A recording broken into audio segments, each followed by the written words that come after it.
नमस्कार, स्वागत है आपका हिंदी अध्ययन मित्र प्रिया चैनल पे।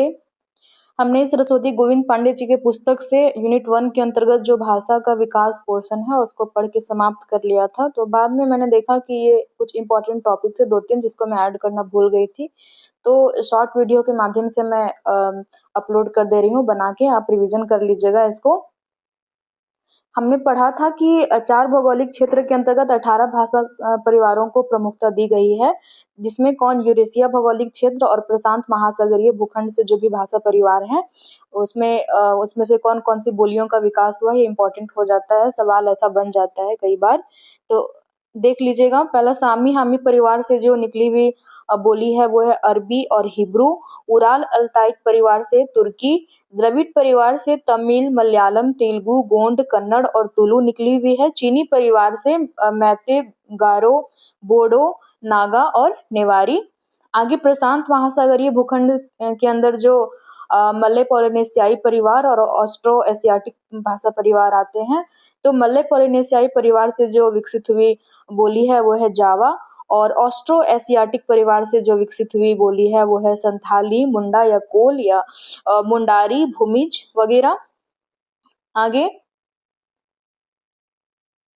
कामता प्रसाद गुरु के अनुसार संसार की भाषाओं को 3 वर्गों में बांटा जा सकता है।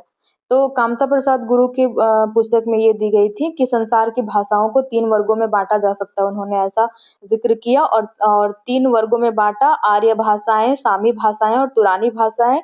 तो आर्य भाषाओं के बारे में उन्होंने कहा कि इस भाग में संस्कृत, प्राकृत और उससे निकली हुई भारतवर्ष की प्रचलित आर्य भाषाएँ जैसे अंग्रेजी, फारसी, यूनानी, लैटिन आदि भाषाएँ आते हैं।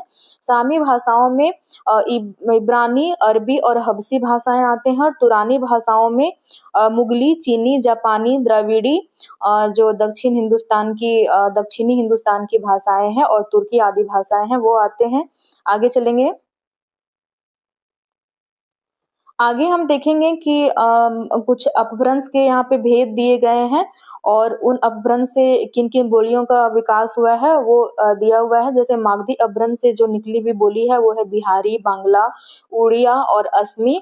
अर्ध मागधी अपभ्रंश से जो निकली हुई वो है पूर्वी हिंदी। सौरसेनी अपभ्रंश से जो निकली हुई वो है पश्चिमी हिंदी, राजस्थानी और गुजराती। महाराष्ट्रीय अपभ्रंश से मराठी निकली हुई है। ब्राह्मण अपभ्रंश से सिंधी भाषा निकली हुई है, और खस अपभ्रंश से पहाड़ी हिंदी, पैसाची अपभ्रंश से लहंदा और पंजाबी। तो आज के लिए इतना ही। धन्यवाद, मिलते हैं अगले वीडियो में।